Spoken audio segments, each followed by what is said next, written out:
eu sou a Júlia, eu sou psiquiatra. Oi, eu sou a Márcia, eu sou terapeuta ocupacional e psicanalista. Nós somos da Das Doida. Estamos ligados ao Instituto IATDI, de São Bernardo do Campo. E hoje a gente veio conversar sobre adolescência e suicídio. Júlia, por que o adolescente é tão impulsivo? Então, para falar sobre isso, a gente vai ter que falar do que acontece na adolescência no cérebro. A gente tem aquela ideia comum, né, de que são os hormônios que fazem a adolescência. É verdade, os hormônios são uma parte. Mas uma parte muito importante é uma transformação que acontece e que vai ser conduzida pelo hipotálamo. O hipotálamo é um órgão que está dentro do cérebro e ele é informado por uma substância que o tecido adiposo produz e vai informar que há uma reserva energética no corpo e que esse corpo pode então começar a lidar com as questões da reprodução humana. O hipotálamo, então, ele vai agir em 3 outros órgãos especialmente e dar uma parte dos problemas que a gente tem. Quando você pergunta da impulsividade, isso vai estar relacionado ao sistema de recompensa. Como é que funciona o sistema de recompensa? Você tem o cérebro, toda a parte do seu corpo está sendo regulada pelo cérebro. E ele recebe essa informação, como é que está batendo seu coração, que respiração que você fez, como é que está o crescimento da sua unha, blá. Essas informações o tronco encefálico recebe e quando você tem atividades que resultam no desenvolvimento de uma situação prazerosa, um lugar chamado área tegmentar libera uma quantidade de dopamina no núcleo chamado acumbente.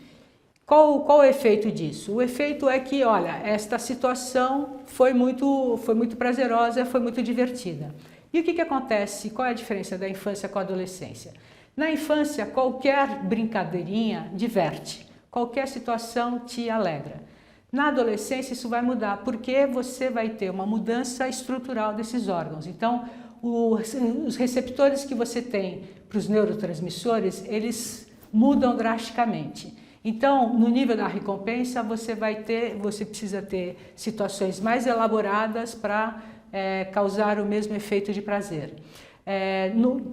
Tem uma região do cérebro que chama os núcleos da base, que é bem no centro, que é um núcleo que faz a coordenação motora. Então, por exemplo, se uma criança ela tem uma capacidade motora incrível, na adolescência isso vai mudar, né?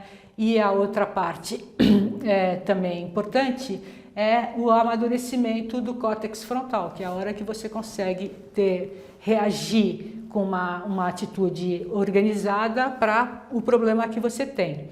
Então, a questão da impulsividade do adolescente é justamente o momento de transição. Ele ainda não consegue, diante de uma sensação, achar a resposta mais adequada. É justamente isso que ele está aprendendo nessa etapa. É por isso, então, que o adolescente tem uma maior facilidade em se viciar? Então, a questão do vício está justamente nesse órgão da recompensa. Porque, como ele não tem ainda um pré-frontal amadurecido para discernir sobre o que é melhor e o que é pior, ele acaba indo, um pouco Maria vai com as outras, né? Então, se ele está colocado para uma situação difícil, ele já não sente mais aquela alegria que ele sentia quando era criança, não se diverte com qualquer pirulito, com qualquer bolinha de sabão. Ele pode, então, começar a se divertir com coisas que são mais perigosas. Daí a necessidade da educação e do acompanhamento dos adolescentes. Então, Júlia, e por que então tem tanto jovem morrendo fazendo selfie? Justamente por falta de discernimento. O sujeito vê lá uma cena muito interessante, vai tirar uma foto lá do alto do edifício, de um despenhadeiro ou na frente do trem, exatamente porque ele não consegue fazer dimensionar que aquela situação pode colocá-lo em perigo. Tem alguma coisa que a gente, enquanto adulto, possa fazer que pode ajudar esse adolescente no momento em que ele está com todas essas questões aí na vida? Uma coisa muito importante é que a gente precisa saber que o adolescente não tem exatamente condição de responder a todas as perguntas. Então, por exemplo, quando a gente pega a questão da maioridade penal, né? Não, mas a pessoa com 16 anos já pode dirigir, pode fazer? Sim, mas não necessariamente ela consegue responder adequadamente às demandas. O que acontece é que a adolescência coincide com o tamanho maior, o tamanho máximo do cérebro no começo da adolescência.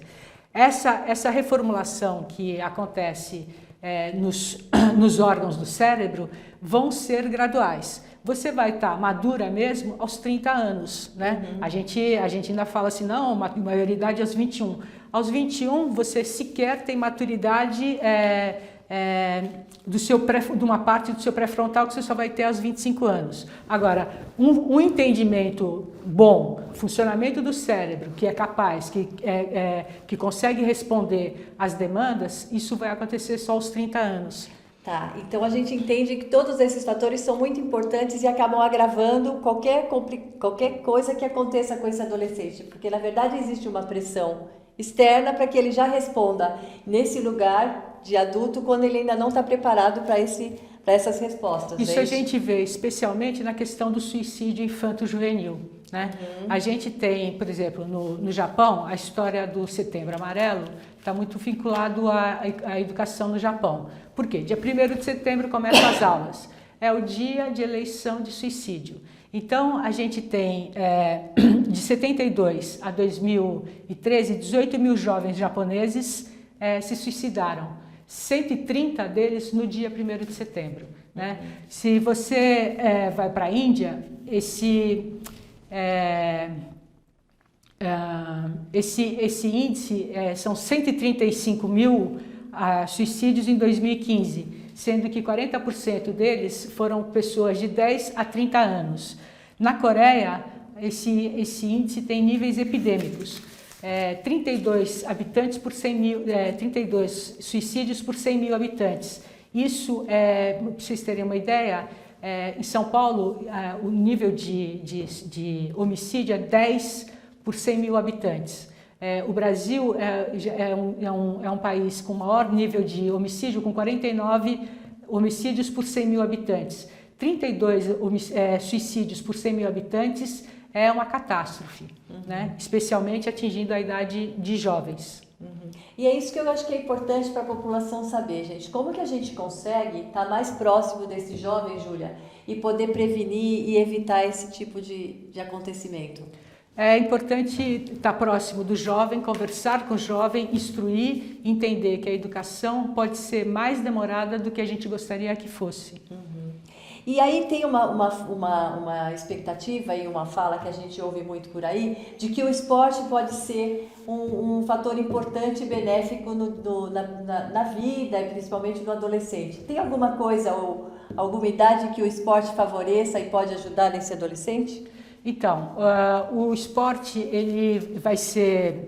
Os gênios musculares, como a gente conhece, né, esses atletas que são um fenômeno, eles se manifestam na infância. Na adolescência você também tem uma perda enorme de neuroreceptores para essa habilidade esportiva, muscular. Mas quando você mantém atividade física e com empenho no desenvolvimento das habilidades, é mais fácil para o jovem conseguir se organizar e se tornar um adulto maduro e responsável. Ok, acho que Tem mais alguma coisa que você pode contribuir com a gente? Eu acho que o importante é você ter paciência com os adolescentes, porque eles não são chatos porque querem, eles são chatos porque eles não conseguem ser diferentes. É isso daí.